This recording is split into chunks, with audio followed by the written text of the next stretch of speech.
Hi, today I'm going to show you how to add rectangle to our video in Kdenlive. So if you want to do it, first you need to drag and drop your video to the timeline, and after that you need to select your video and you need to click right mouse button on this field. Then you need to go to add title clip, and here you need to click on this one icon. This arrow will let you to see here the special option like add rectangle. Alternatively, you can try to use shortcut Alt R to do it. So I click here and then I draw here a simple rectangle, maybe something like that. Of course, if you want to add rectangle with the color, for example black color, you can do it here. And if you want to change color, for example, to green, you can select here green and click OK.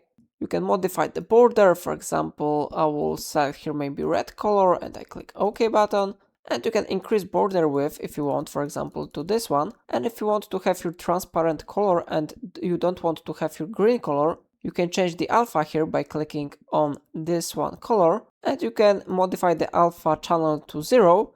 And click OK button. After that, the color will be disappeared and you will be able to see what is happening in your video. So now I click create title, and how you see it has been successfully added here to the collection. So now we need to drag and drop this rectangle to the timeline, and we need to change duration of this rectangle. So now if you will click play button, you will be able to see here the rectangle which we have already created. Yeah, so it is how it works. If I helped you to add rectangle in Kdenlive, remember to like this tutorial and subscribe my channel. Please let me know in comment if it's solve your problem.